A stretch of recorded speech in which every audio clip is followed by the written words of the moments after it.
Hindi po napirmahan ng Pangulong Bongbong ang ating pambansang budget. Kasi dapat po, nung huling tayo nagprograma, na-expect natin na 20 ng Disyembre. Kung 23 na po ngayon, ano ho bang balita ninyo sa Kamara? Kung mapipirmahan ba ng Pangulo? At kasi ako nakikita ko, mas magiging malaking problema kung hindi po malagdaan ng Pangulo ang ating pambansang budget bago matapos ang taon. Napipirma naman siguro, Jen. Pero kaya siguro nabalam dahil nga sa maraming mga sektor ang nag-react. Dahil nga sa naging final form nung budget pagkatapos na isumite yung bicameral conference report. Isa sa mga nag-react, nagbigay ng, may titulo yung kanilang manifesto, Luwakan Manifesto. Ito ay pinirmahan ng retired and concerned members ng AFP, ng PNP, uniform personnel, UP Vanguard, at ilan pang mga concerned citizens ng ating bansa. Karamihan nga talaga ay nasa militar, PNP, at meron ding nanggaling sa civil society. Ang bilang ng mga signatories dyan, 193. Ganun karami ito, ano? Palagi ko, hindi naman pwedeng hindi bigyan ng atensyon yun sapagkat doon sa kanilang sulat, ito ay sulat manifesto na ipinadala nila sa ating Pangulo ng Bansa din, President Bongbong Marcos. At doon ay binanggit nila yung mga ilang bahagi ng kanilang sulat. Sabi nila, halimbawa yung unjustified budget increases, sabi niya, kasi yung mula dun sa NEP din, yung NEP ito yung National Expenditure Program. Pangkaraniwan, isinusumiti yan ng Pangulo sa Kongreso. Yun ang magiging base ng pambansang budget. At yan nga ang pagtatalo ng dalawang kapulungan. Nakita nila na yung Senate budget na nakalagay sa NEP ay 12.8 billion lamang. Pagkatapos ng BICAM Gen, ito ay na-increase sa 13.9 billion. Sa makatwid, sabi nila, merong 1.1 billion na increase. Tinaas. Gusto nilang malaman, bakit nagkakaganon? Sa House naman kanya, sa House of Representatives, ang original na budget na nasa NEP, 16.3 billion. Bakit naging 33.6 billion? Naging times, 200 times. Merong increase na 106% or 17.3 billion. Grabe. At tapos ang DPWH budget, yung original na nakaporma dyan, 825 billion lang. Naging 1 trillion mahigit. Nauwi sa 1.1 trillion. Mantakin yan, O increase of about 35%. Ayun, bukod doon, may sabi sila, bakit ninyo isiningit yung akap? Ang inaano nila, tinatanong nila yung BICAM conference, sapagkat doon sa NEP kanya, miski sa pagtatalo ng dalawang kapulungan, nung dinideliberate yung budget, mapa Kamara, mapa Senado, wala naman yung item ng akap na yan. Ba't biglang nasingit ito? Bigla sumulpot. So, merong sumulpot na 21 billion naman sa House of Representatives. Bali, dagdag ito. At 5 billion naman sa Senado. Pinaghati pa pala, So, kung tutusin, kasi... Kaya pala 26 billion, Kong. 26 billion na Ngayon, ang problema kasi dito, ito diniscuss na natin initially ito, Jen. Kasi yung AKAP ay para sa, acronym ito di ba? Ayuda para sa parang kapus sa kita. Kapus sa kita, ang tinatarget daw nila yung NIRPUR. Ang problema dyan, alam mo, pagdating dyan, di kahon yung NIRPUR Hindi basta-basta sinabi mong NIRPUR merong pamantayan ito Hindi ganun na. Paano nila tatargetin ng NIRPUR na sila lang? Halimbawa, yung mga leaders namin sa House of Representatives o leader ng Senado, halimbawa, pumunta sa isang komunidad at namigay. Ibig mo ba sabihin, lahat ng nabigyan nandun doon sa kalagayang NIRPUR, kapus ang kita? Paano ko sabihin ng lahat na base sa kanilang sariling pantaya, pare-pareho naman tayong kapos, Oo nga naman. Palagay mong gano'n ang pantaya nila. Pare-pareho tayong kapos. Bakit 10% lang nung aming komunidad ang nabigyan nyo? Paano yung 90%? Opo. So, hindi magiging malinaw ito. Pagkatapos, ano yung mekanismo dito? Yung ang mekanismo, kasali na yung pamantayan dito. Opo. Sinong kumuha? Sinong nag-target?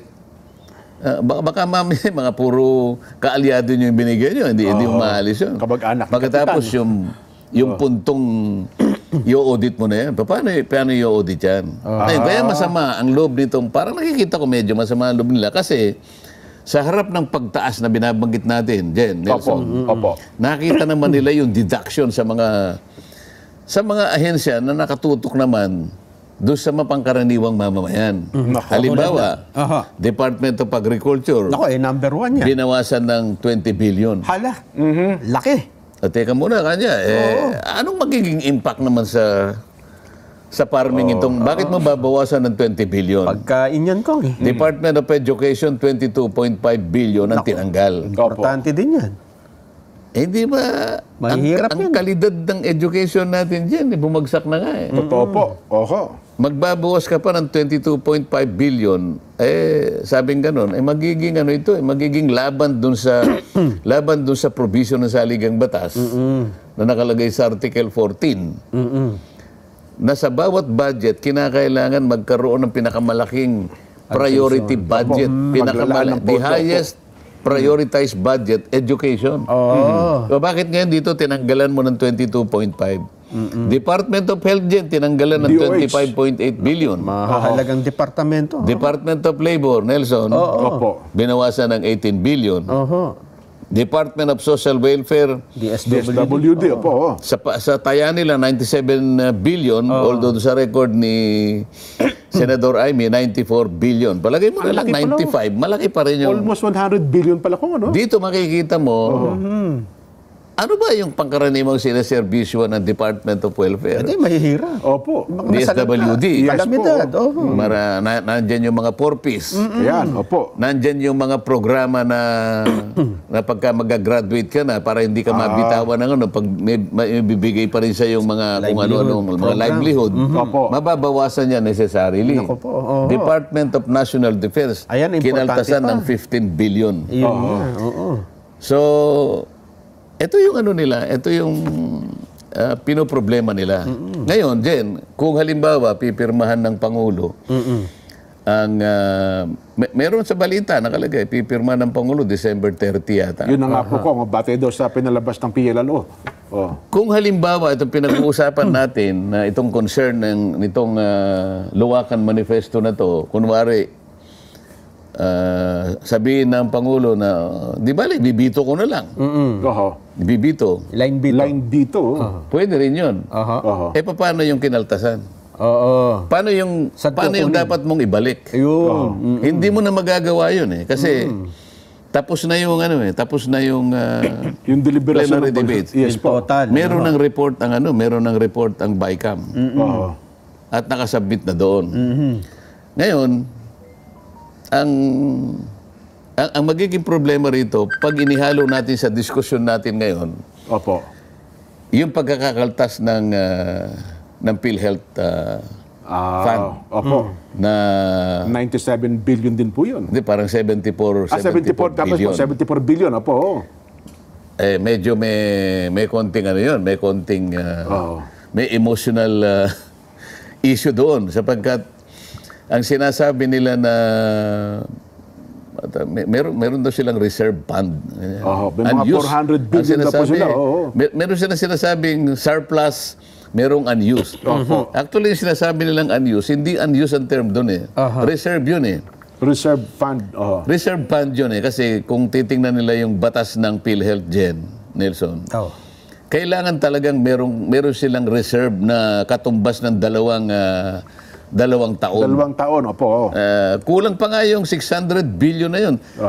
Naalala nyo na kwentahin natin na halimbawa, yung per capita ng doon na bawat lang sa per tao. capita nung kanilang medical requirement. Talagang ang kailangan mo, nandito pa si Kuya Benny noon eh. Ang nakwenta natin, 1.1 trillion eh. Kung tutuusin mo, kung talagang i-enroll mo lahat ng Pilipino. Bakit kasi hindi ini-enroll ang lahat ng Pilipino kasi dyan? Nakalagay na universal health coverage na to. Opo. Ano masasabi Lahat to mo dapat. ngayon dyan? Kaya nga po, dapat lahat na kaya tinawag nilang Universal Health Paano mo Program. ibabalik ngayon yun kung halimbawa ang gagawin ng Pangulo, ibibito mo lang? Wala na. Ayun. Ngayon, pag-usapan natin, kasi tumayo sa floor si si Senador Amy Marcos, ang dami niyang Oo. ang dami niyang, masabi pa niya, himala. May himala. Walang himala o may himala? Oo. Para niya nangangapa kami sa dilim, mayroon pa mga ganun eh. Oo. Oo, sabi niya, may mga VIP dito.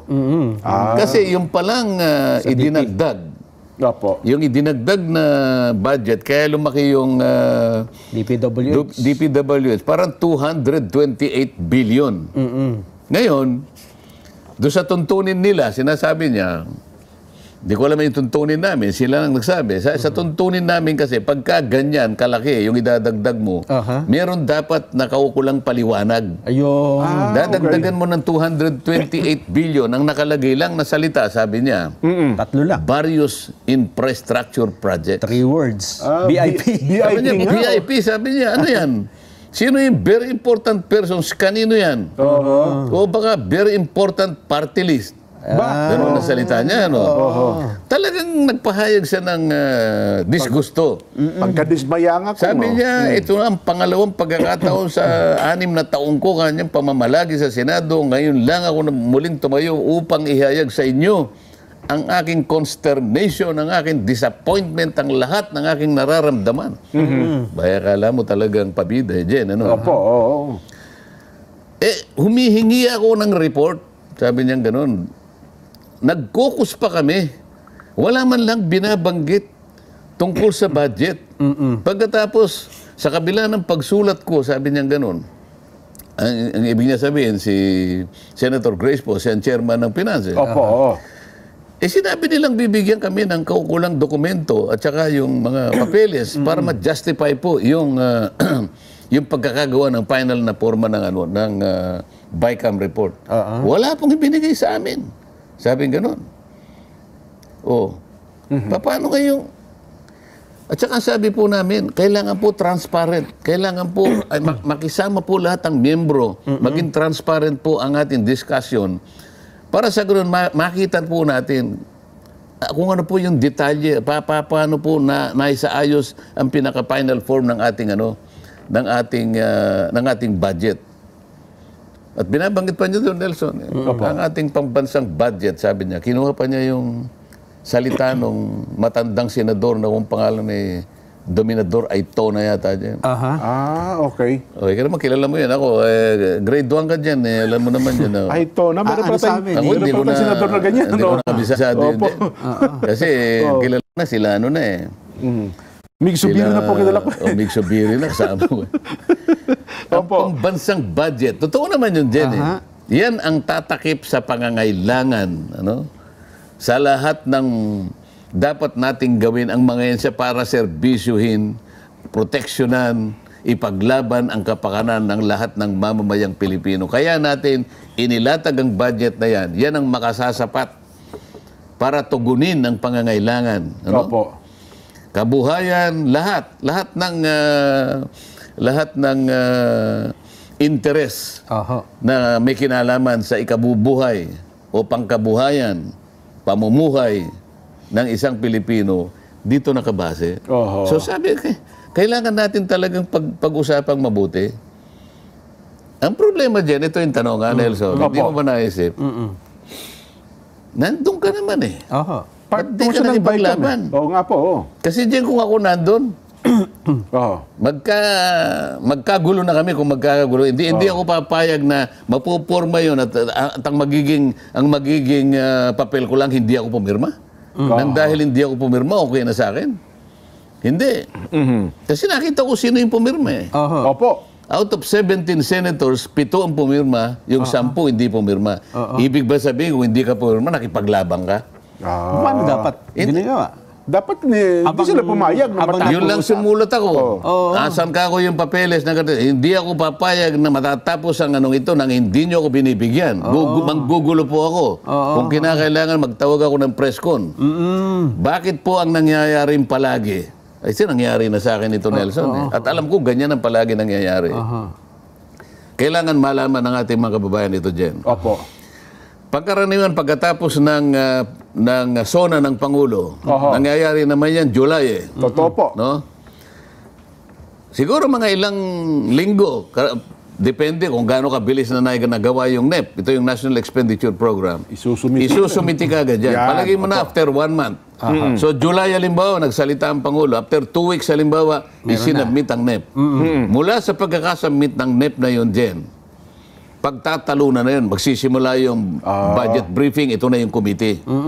Pagkatapos na mahimay sa mga komite, matagal din ito, ito ngayon ay pupunta sa plenary debates. Opo. 2 kapulungan ang gagawa nito, simultaneous ito. Sa mga tweet, sa loob ng 4 na buwan, pagtatalunan ang nilalaman ng NEP na to at dito mapoporma, dito ma-exercise yung sinasabi nating power of the purse. Yes po. Kung Tama. paano ilalatag talaga, pangkaraniwan na ang ating layunin ay maisalba, maproteksyonan, maipagpauna yung interes ng bawat isang mamamayang Pilipino. Bakit pagdating na nung BICAM, Jen? Ayan na. Bakit 2 taon na lang ang mag-uusap at pagkatapos mag-iiba ang forma? Kagaya nga na sinasabi nitong mga sumulat ng Luwakan Manifesto, paanong nangyari? Wala namang akap, bigla na lang dahil sa pag-uusap ng 2 tao. Nagkaroon. Ibig ba sabihin, yung ginawa naming pinagsikapan namin na pag-uusap sa loob ng 4 na buwan, 300 sa Kamara. 300 sa Kamara, 24 24 sa doon. Senado. Katapos-tapusan, 2 BICAM meetings, 2 tao lang nag-usap para palitan lahat ang nakasulat doon. Oo, nabaliwala. Ito yung dapat maintindihan ng mga kababayan natin. Kaya sinasabi ko, tama lang na tumayo si Senator Ramy. Kaya lang, bakit? Hanggang doon lang ba? Kung kailan tapos na. Di ba? Nagawa na. Hanggang doon lang ba? Sasabihin mo ngayon na, may himala. Sino ba itong mga BIP? Pero ako, bago pa dumating doon, sasabihin ko, magkakagulo tayo pag hindi nyo ako binan. Isipin mo, naghanap pa siya ng naghanap pa siya ng CCTV para malaman niya kung sino ba yung nag-attend. Kasi sa akin palagay ka niya, the BICAM report was ratified viva voce. Ibig sabihin, ano lang. Salitaan lang po. Ay, who are in favor, say ay. Say Walang pirmahan. nay. Gusto niya makita kung sino yung physically present doon sa plenary. Hindi rin doon siya binigyan. Ang sabi raw nung namamahala ng CCTV, Madam Senator, because of the provisions of the privacy law, hindi ako papayag sa ganyang klaseng pangangatwiran, Jen. Maniwala ka sa akin. Naman. Hindi nila na ito-provide pala yung kopya ng CCTV kung sino-sino. Binabanggit pa niya ganito.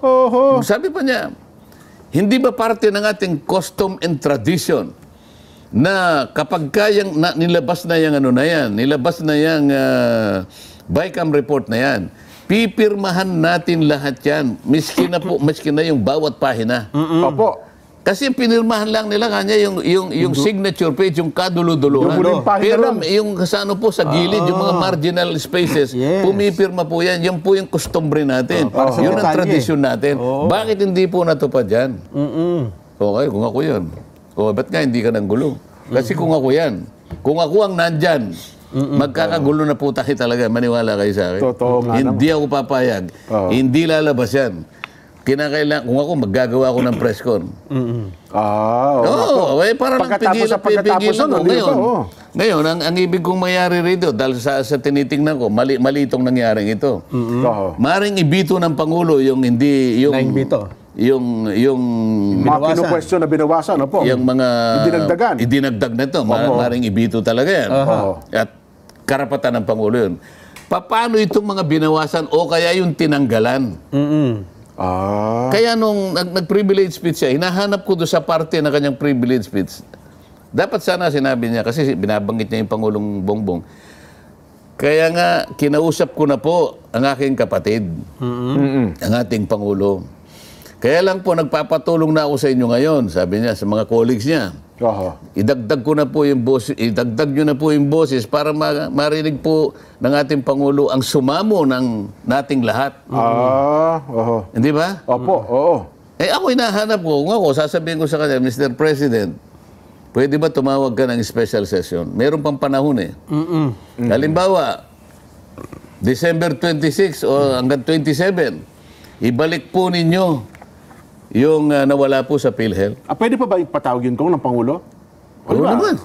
Yung Bicam. Ay, May power, may power. Nakaresist na po kung di ba? Hindi nga, ibalik nga na para para tinanggal mo yung PhilHealth eh. Bakit mo tatanggalin ang PhilHealth? Opo.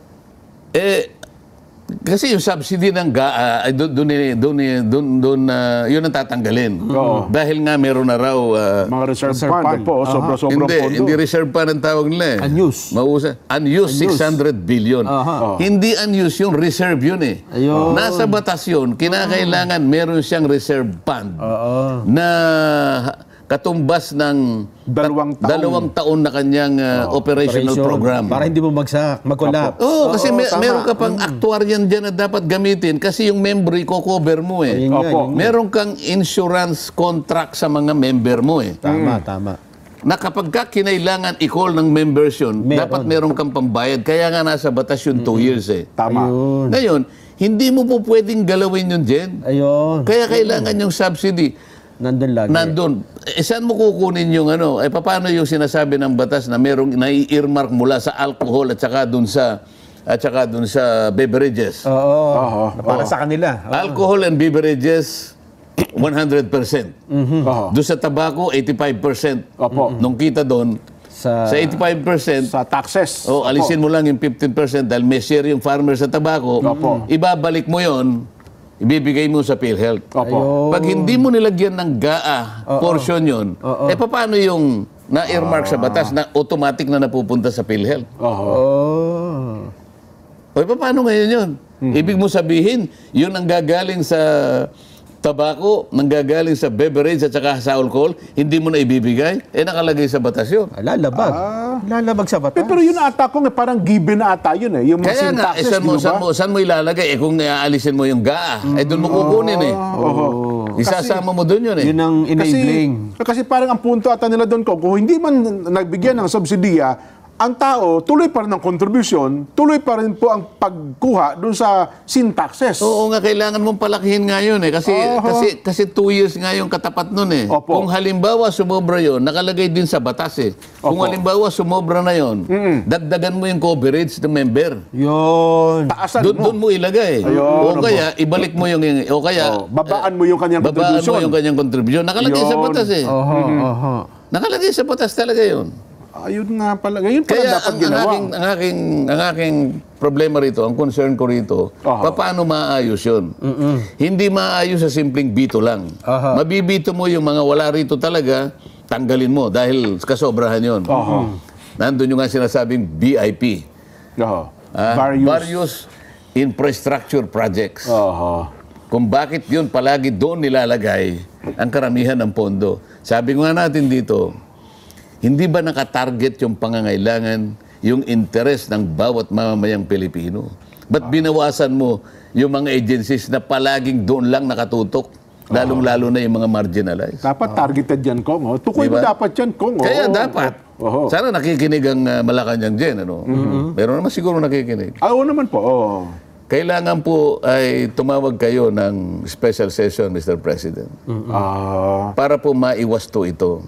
Kasi kailangan po talaga yung, hindi po, yun lamang sinasabi nating konsulta package dyan eh. Na sinasabing, ng PhilHealth. sa ngayon nata 1,700, hindi po konsulta lang yung 1,700. Paano yung hospitalization? Paano yung laboratory? Paano yung professional fee?